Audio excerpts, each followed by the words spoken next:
مکاشفۃ القلوب جو کہ امام غزالی علیہ رحمۃ اللہ الوالی کی کتاب ہے، تخریج شدہ مکتبۃ المدینہ نے شائع کی ہے۔ عبید بن عمیر اللیثی رحمۃ اللہ تعالی علیہ سے مروی ہے، جب کوئی شخص مرتا ہے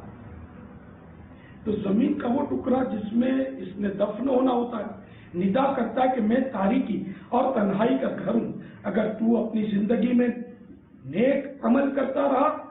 تو میں آج تجھ پر سراپا رحمت بن جاؤں گا، اور اگر تو نافرمان تھا تو میں آج تیرے لیے سزا بن جاؤں گا۔ میں وہ ہوں کہ جو مجھ میں حق کا فرما بردار بن کر آتا ہے وہ خوش ہو کر باہر نکلتا ہے، اور جو نافرمان بن کر آتا ہے وہ ذلیل ہو کر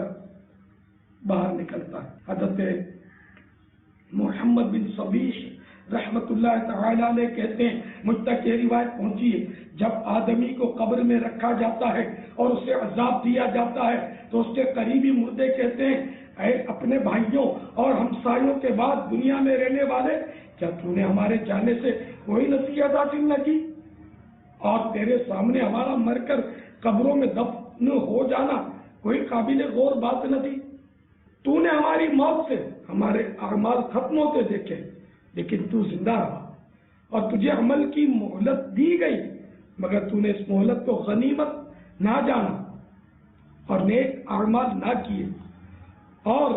اس سے زمین کا وہ ٹکڑا کہتا ہے، اے دنیا کی ظاہری نعمتوں پر اترانے والے،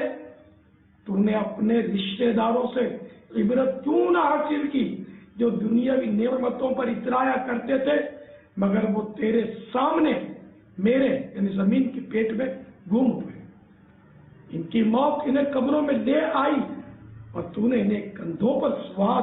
اس منزل کی طرف آتے دیکھا کہ جس سے کوئی راہ فرار نہیں۔ حضرت عبید بن عمیر رضی اللہ تعالیٰ عنہ نے ایک جنازے کے جلوس میں کہا، مجھے یہ روایت پہنچی ہے کہ حضور صلی اللہ تعالی علیہ وآلہ وسلم نے فرمایا،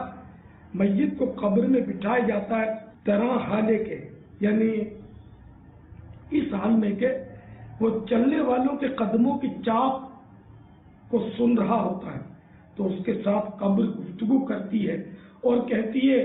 اے انسان، تجھ پر افسوس ہے، کیا تو مجھ سے میری تنگی سے، بدبو سے،